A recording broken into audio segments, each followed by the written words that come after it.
Hey, what's going on, guys? Today I'm going to talk about this crazy story that I just saw about a couple that is now on the run. They're on the run because they took a lot of COVID relief money, and we're going to talk about some of what happened with the COVID relief money, why you don't want to commit financial crimes, and my take on this whole situation. So get comfortable, buckle up your seatbelt. We're going to get started on the Black Financial Channel right now.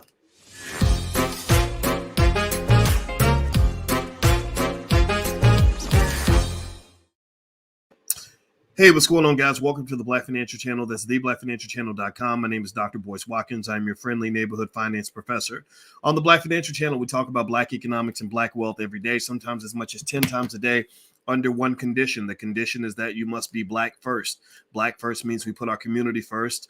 Be one also means that we understand we must be one to be successful.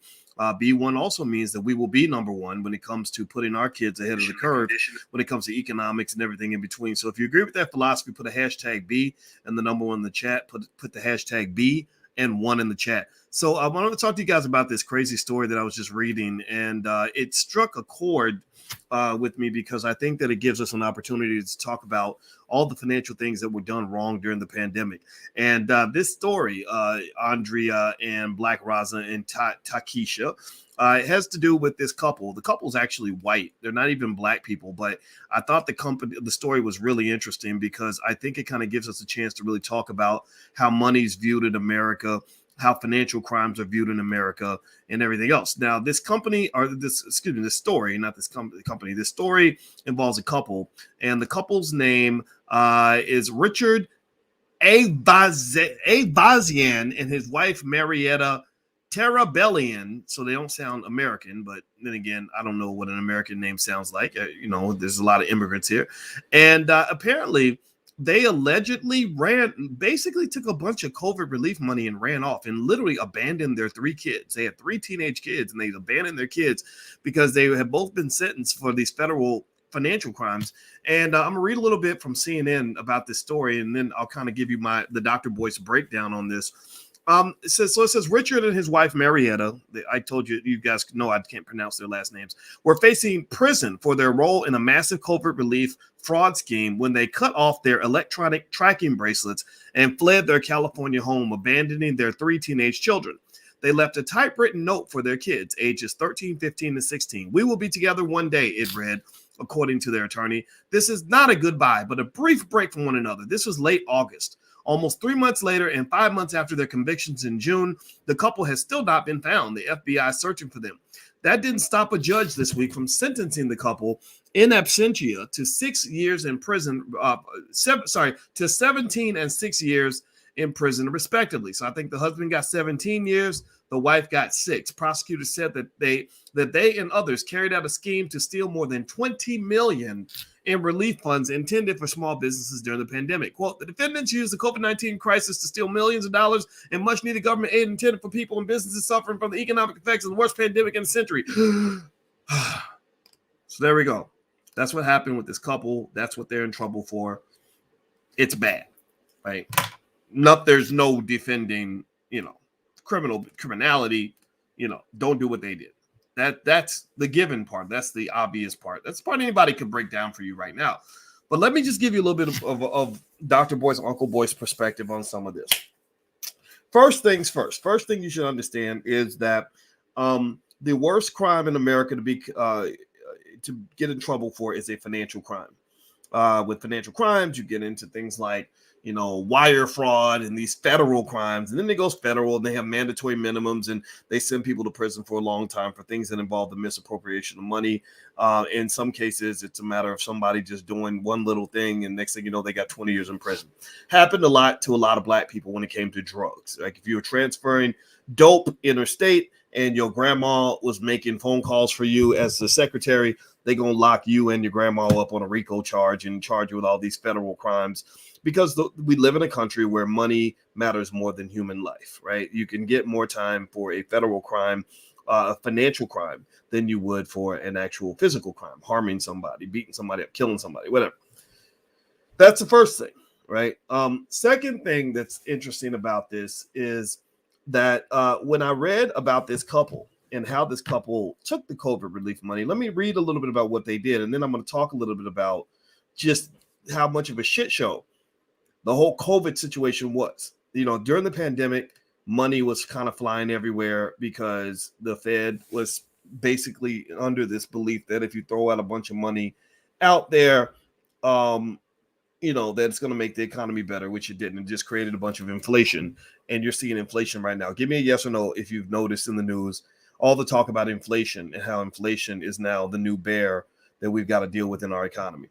All right, so here's what they did. They said, according to court documents, they used fake or stolen identities, including the names of dead people and foreign exchange students who briefly visited the U.S. years ago, to submit fraudulent applications for approximately 150 federal pandemic relief loans for sham businesses in the San Fernando Valley.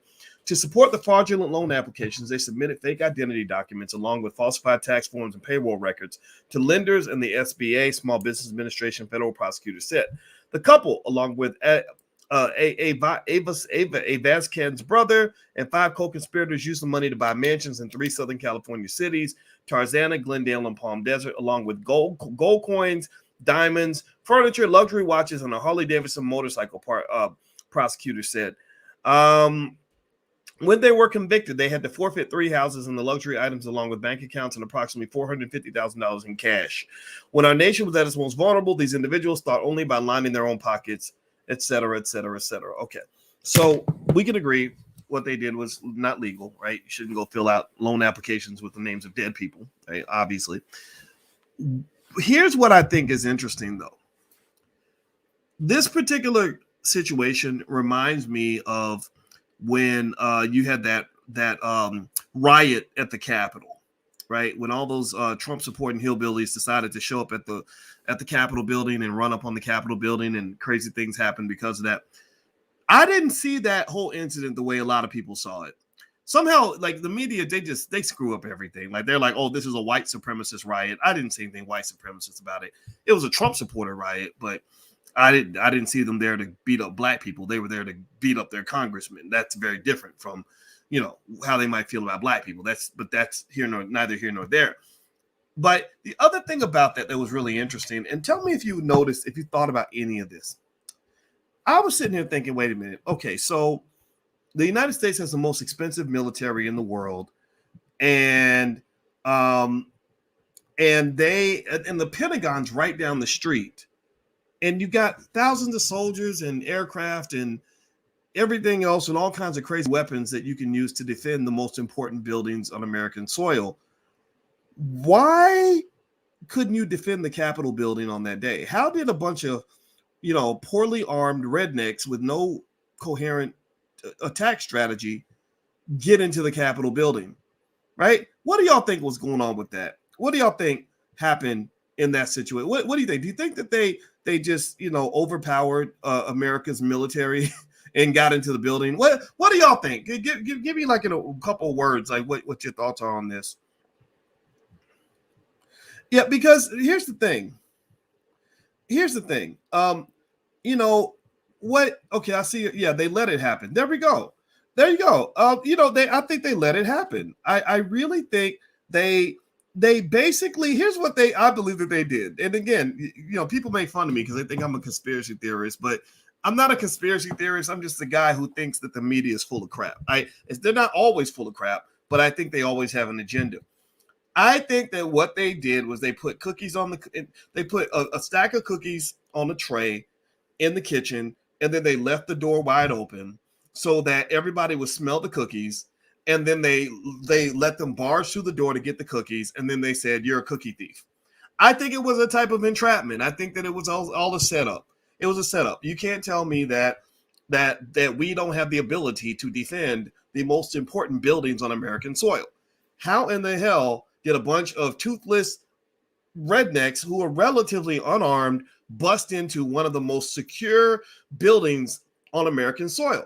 That don't make no damn sense. It ain't supposed to happen like that, but that's what occurred. That's what happened during that whole situation that allegedly occurred at the Capitol. So why do I bring that up? Why do I bring up that whole situation? Well, the reason I bring that up is because in this situation you kind of have something similar where During the pandemic, you had in this mad rush to save the economy, what happened was it became basically a money grab.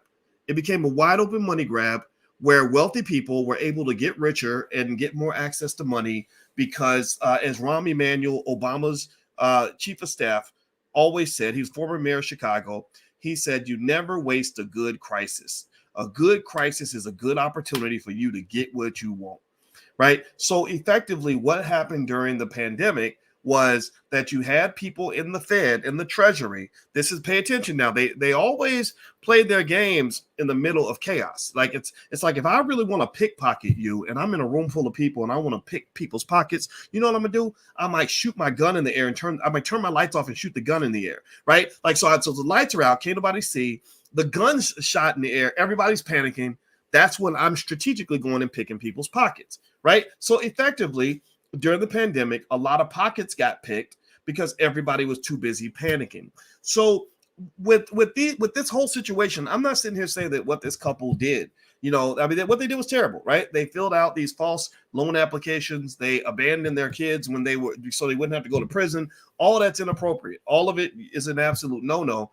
But how were they so easily allowed to do this? This happened to a lot of black people, by the way. There are NFL players and NBA players and former athletes who are trying to maintain a lifestyle that they couldn't afford anymore, who filled out fake applications too. If you go to Google it right now, you'll find plenty of examples of some dude who was who's a broke rapper or a former NFL player who filled out a bunch of PPP loans and got $1 million. Next thing you know, he's driving a Bentley and got an extra piece of ice around his neck, just doing all that stupid stuff that people do with their money that they make you think is normal because you see it in a damn hip hop video. But anyway, so this was happening. So I'm not sitting here saying that it's okay, but what I'm saying is that sometimes it seems to me that what they'll do is they will lay the cookies on the table and leave the door open.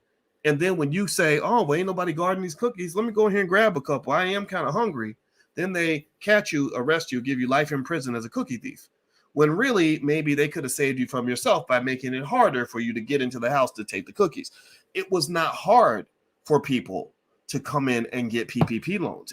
They gave the impression that they weren't going to call any fouls on this. They gave the impression that they weren't going to press charges on anybody, right? They were like, "Hey, just fill out the application. Well, here's your money," right? And then what happens is, and this happened during the mortgage fraud situation or mortgage crisis, before that happened, if anybody was in the mortgage lending industry, you'll know around 2005, it was ridiculously easy to get a loan. Like ridiculously easy. They were literally making it rain like Drake at a strip club. They were making it rain where you literally could go and fill out a loan application with the name of your dog with no income and get like a $300,000 loan. So it was a honey trap. Thank you, Mag. That's a great term. I like that. It was a honey trap. They pretty much got all these people filling out these loan applications. Then when the market crashes, they go back and they start going through all this paperwork with a fine-tooth comb. And they're like, "Wait a minute. You didn't fill this. This isn't you. This is your dog. Oh, you get 40 years in prison because you're a bad person." And I'm not trying to say it's okay.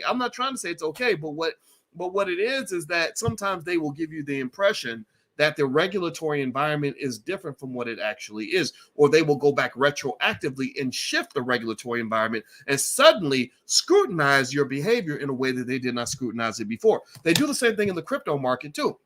And some of y'all, I don't know if any of y'all invested in things like XRP. Well, XRP, to me, XRP is like a black man. They're the black man of the crypto world because XRP has been falsely accused of violating rules and laws, which caused all the XRP that you might have bought to be locked up. You can't trade your XRP now on Coinbase or any app that you're on because XRP got sort of locked away and taken off the exchanges because they suddenly accused them of violating federal law. Well, XRP came back and made a very valid argument. XRP's like, "Look, wait a minute, hold up. You've never enforced this rule before. 5 years ago, we were trying to find out what the rules were, and you didn't have nothing to say. You gave us the impression that everything was good, and you let us move forward and operate in this capacity. Now you come back, and you're suddenly changing the rules." And I kind of think in the pandemic, it was kind of like that too. First of all, the government should not have been giving away that PPP money as easily as they did. Hey, when they created so much inequality during the pandemic, it was ridiculous. They created this impossible environment where people who did not have the ability to get on the internet and make money on the internet were frozen out. That's why during the pandemic, you had more drug overdoses than you've ever had in the history of this country. You have so many people that were depressed, so many people that were just left behind, so many people that got financially screwed, while there were people who became richer than their wildest imagination. Remember, Elon Musk was worth about 80 billion before the pandemic. He's worth over 300 billion right now. Right. So effectively, the way they even handled it was a complete shit show. It was absolutely embarrassing. They were literally passing out that PPP money like it was nothing. Anybody who had their paperwork in line, they could just fill out the application, was getting that money. The money was typically going to the big businesses and the corporations that had all the paperwork in order. The small businesses that really needed that money couldn't get it because they didn't even know how to apply for it. They didn't have their accounting book straight to where they could get access to it. So effectively, it created this really ridiculous, impossible environment. Now, with that said, of course, when I'm talking about the couple I was talking about before, that what they did in terms of stealing the money and abandoning their kids and all that, I'm not sitting here sympathizing with them at all. I'm just saying that if you tightened up the process a little bit and made it a little bit tougher for people to get the money in the first place, maybe they wouldn't have had the impression that they could just go and put anything on an application and get the money. It doesn't make it okay. But I think to some extent, maybe you should lock the door when you got the cookie sitting on the table, so people don't get the impression that the cookies are free, right? So that's that was what crossed my brain when I saw this, and I thought it was kind of a mess, and I've seen a lot of Black people get caught up in that, and I just want to encourage you, be extremely careful out here when you're dealing with that man's money, because they will come back and they will hang your Black ass in a second. The stuff that seems like easy money or free money ain't always free, and they'll come back and they'll change the rules on you just like that. So just be extremely careful when you're out here doing your thing. And so anyway, by the way, I'm going to get out of here, guys. Hit the thumbs up button, share, subscribe button if you haven't done it yet. Some of you are asking about the All Black National Convention. Well, we have something called allblackdigital.com, which is a platform which is kind of the online home of the All Black National Convention. It's where we share ideas, and we did a mastermind tonight. We're going to do this pretty regularly within All Black Digital, and also you have access to everything from the convention in terms of recordings and stuff like that, but you also have access to a lot of other content, the movies we've made, stuff like that. So feel free to take a look at allblackdigital.com. That platform is set up, and it's yours for if you'd like to take a look at it. You can do a free trial. All right, guys, I'm about to get out of here. Hit the thumbs up button. Thumbs up, thumbs up, thumbs up. I'm out of here. Have a good night, and I'll check in with you guys again soon. God bless you. Love you. Peace.